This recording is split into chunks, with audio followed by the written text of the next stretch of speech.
In this video, we're taking on a critical question. What exactly is driving the major global issues we face today? We'll explore how various problems, from economic inequality and environmental threats to political instability, might all stem from a single underlying issue.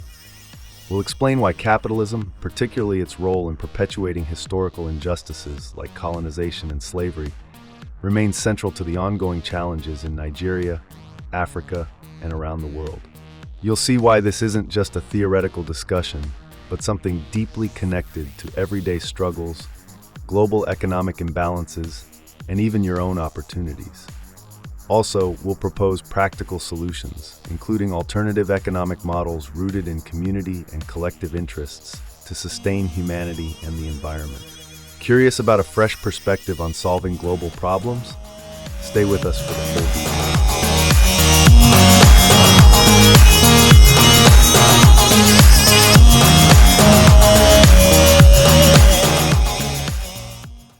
Welcome back. If you are new here, please subscribe and follow us on all NEAT social media platforms at neatcommunity.ng.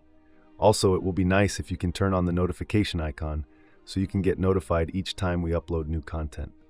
There are a number of topics we need to cover, so rest assured we will be uploading new content every week.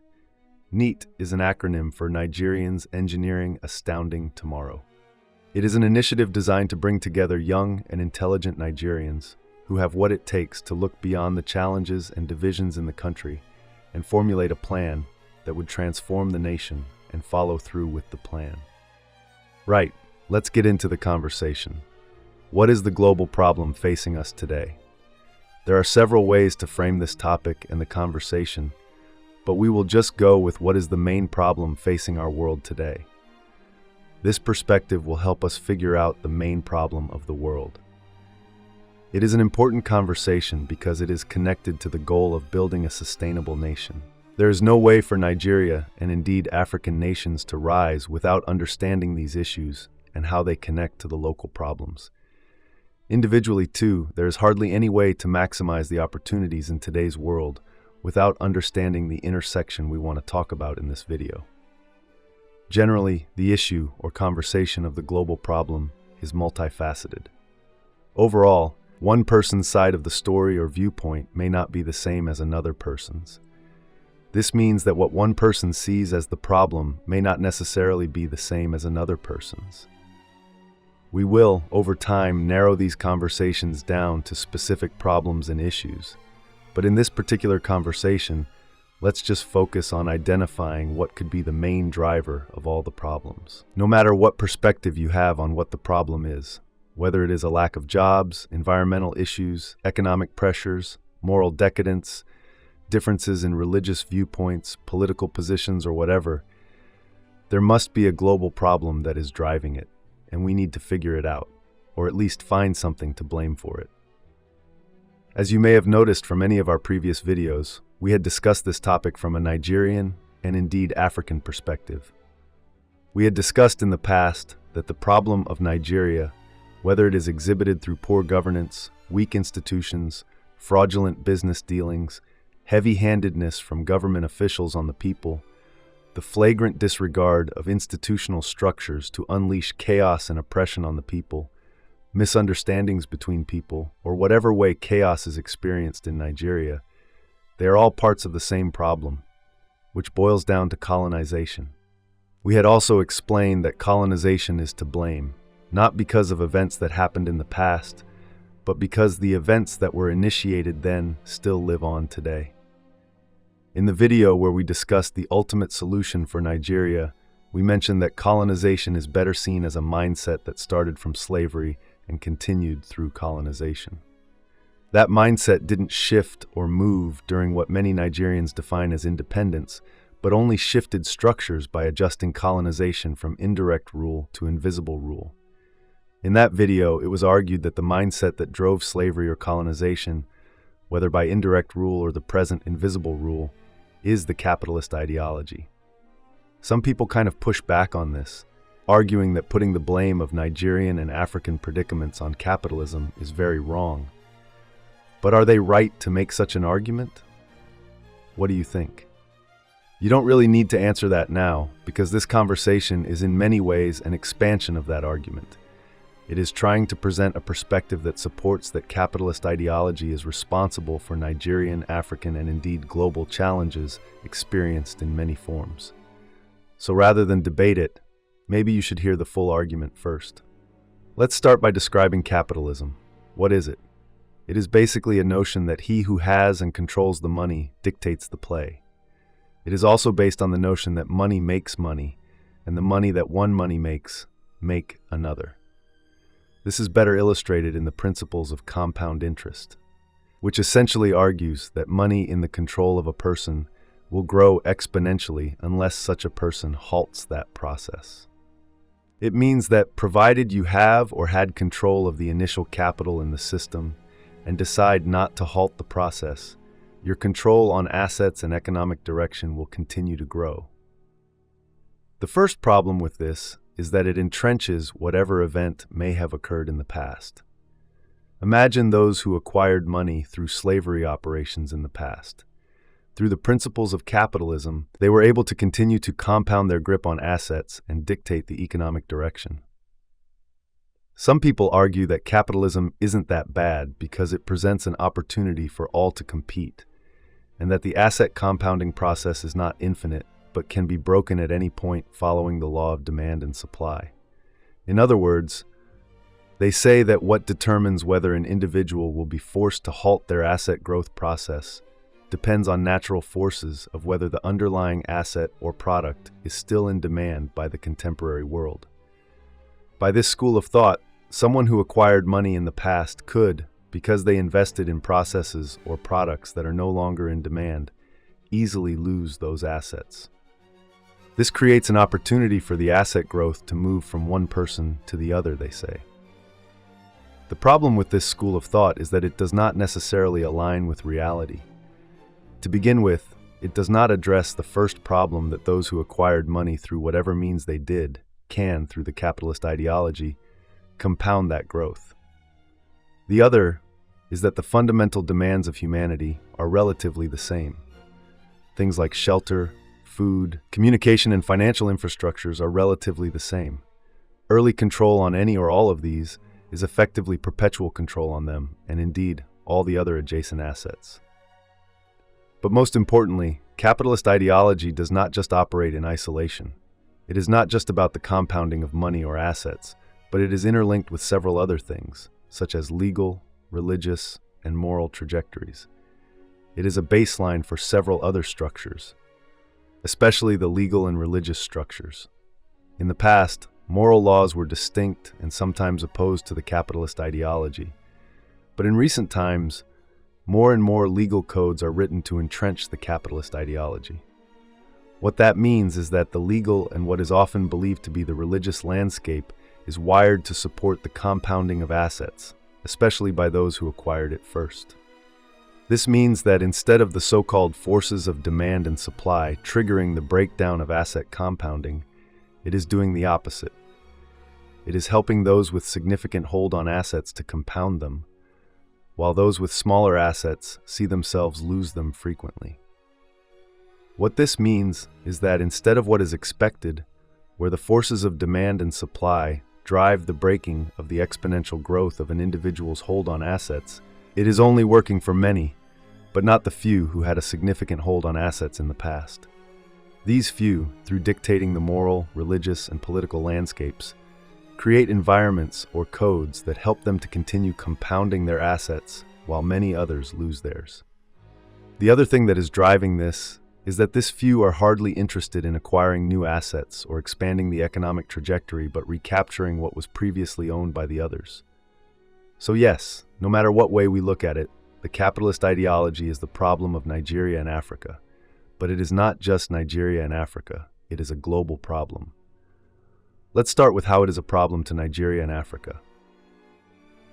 To keep it simple, the legal, political, and religious perceptions have already been skewed to limit the number of people from these places that can cross a particular financial threshold. The other is that people from these places are already financially subjugated, meaning they have to compete with those who got a massive head start during those subjugations. As a result, the landscape is already skewed to keep them in poverty shackles. Now, how is it a problem to the globe? To explain this, we need to start with how a poor Africa and Nigeria are helping to mask what is obviously a global problem. Currently, it can be argued that the supply of poverty by these nations, either through cheap labor or materials, is helping to reduce the number of people who could have ordinarily lost their hold on assets in external nations. For example, the present cost of any commodity in other nations, such as Europe or America, comprises what could be defined as a discount, thanks to the supply of cheap labor or material from Africa. If cheap labor and materials were not available from Africa, the number of people in Europe, America, and other continents who would afford it would have been significantly smaller. But even with the supply of cheap materials from the poor nations, which is not only Africa, the number of people who are getting increasingly poor in the so-called developed nations is also getting higher, as the number of those getting richer is reducing. For example, we did an analysis of the worth of the 3 richest people in the world against the global GDP in 50 years, 20 years ago, 10 years ago, and now. The result shows the top 3 rich people held less than 0.01% control of global assets when compared with the global GDP 50 years ago. The number increased to 0.48% 20 years ago, 0.26% 10 years ago, and now 0.63% today. It is safe to project that this will increase, and possibly rapidly, in the coming years. As largely ignored as this is, it is a problem. What makes it a problem is not even that more people are getting poorer while fewer people are getting richer, but that it is skewing the global economic landscape. It is forcing the world to produce less of what is needed and ignoring more of what is needed. Global productivity is no longer driven by what people actually need, but by what fewer people enjoy or prefer. It is an output of the capitalist mindset that lays emphasis on the exponential growth of money as a human endeavor without really defining the limits or standards for which such endeavors should be pursued. This further brings to the fore the argument people make for capitalism, where they claim that the legal and moral codes help to check the growth and compounding of assets by individuals. If this were the case, then we wouldn't have a problem. But it is not. The idea that gains from evil in the past can be leveraged to compound growth on money and assets today is very, very problematic. This was mentioned before and extensively discussed in one of the past videos. It is what is driving the legal and moral codes, as those who gained from the past are often looking for alternative ways to essentially repeat the same thing. It will continue to be a problem. In legacy, this was discussed as another potential source of widespread breakdown in the future. As people who are products of the consistent subjugation begin to contextualize the extent to which existing laws and systems have been developed and skewed to keep them where they are, no one can be sure exactly how they will react, especially if they now have the means to vent their anger or disgust strategically. The truth is, no matter how you look at it, the chances that the current world order, built on capitalism, would sustain the world look very slim. Just to reiterate what has already been said, 1, it is not sustainable, as it will continue to encourage those with significant hold on assets to produce resources that deviate from the actual global need, and this could be met with revolt one day. The other issue is that failure to resolve the injustice created by this system could mean that those who have suffered from this in the past may, in the future, especially if they now have the capability, react in unpredictable ways. So, what is the way forward? On the global scale, there have been several people making arguments for increasing taxes on the rich, hoping it would narrow the inequality between the rich and the middle class, or the poor. We'll discuss the challenges with this concept in future videos, but it must be said now that those are not the solution. The main problem has to do with redirecting the development and production of assets, not just the distribution of existing assets. Controlling the level of wealth or assets an individual can accumulate is one thing, but it is not really the whole problem. In all honesty, it is not the main problem. From the example of the exponential growth of assets, it only means it could help to create a maximum limit to which an individual's control of assets can reach. But we must understand that there is also the issue of the nature of the assets. If the global asset supply is not controlled or directed to align with the actual needs of the people, using taxation, for example, to redistribute what one individual can hold, does not necessarily mean that the supply side of things has been addressed. It would only decentralize the number of extremely wealthy people and spread the middle class, but may not address the poor. The disappointments of the poor could also be enough to cause global destabilization. So once again, what is the solution? The ultimate solution points back to the same ultimate solution for Nigeria. It is still tied to the decolonization we mentioned in that video. It is about promoting alternative models for economic sustenance to exist side by side and allow the most resonating ones to prevail. Race exists for a purpose. Diversity exists for a purpose, and those purposes must be allowed to prevail. Africa, in particular, comprises different ethnic communities. If you watch other of our videos, especially the one that talks about ethnicity, we did argue that ethnicity is nothing but an economic model. If studied and understood for what they are, those models can compete with the current ideologies and possibly emerge as the better means for human and environmental sustenance. What type of model are we talking about here? Before the colonial interference, several African communities operated on a model that integrated capital within a collective desire. It meant that people could only produce and sell things as agreed collectively. We must note, however, that this was not only in Africa, it was also applicable in several other communities across the globe. It could even be argued that the concept of different attires and the choice of foods were all based on this concept, that only things that have been agreed collectively can be produced and sold. The model ensured that alliance to a collectively agreed direction dictated relevance and pursuit of compounding of assets. If integrated within the present context, it could mean asset growth does not need to be controlled through taxation, but alignment to the collective interest and need. We'll expand on this in another video. For Nigeria and other African nations, the adoption of models like this is extremely important if they are to emerge from their colonial shackles and become a dominant force in the world. It is also important from a global perspective, because without these nations rising, the notion that they will remain perpetual suppliers of cheap material and human resources to sustain the global order may not be that simple. Many people downplay these positions by arguing that these nations do not need to reinvent the wheel. They are often quick to point to nations like China, Saudi Arabia, or even India as systems that evolved from past challenges but didn't have to reinvent the wheel.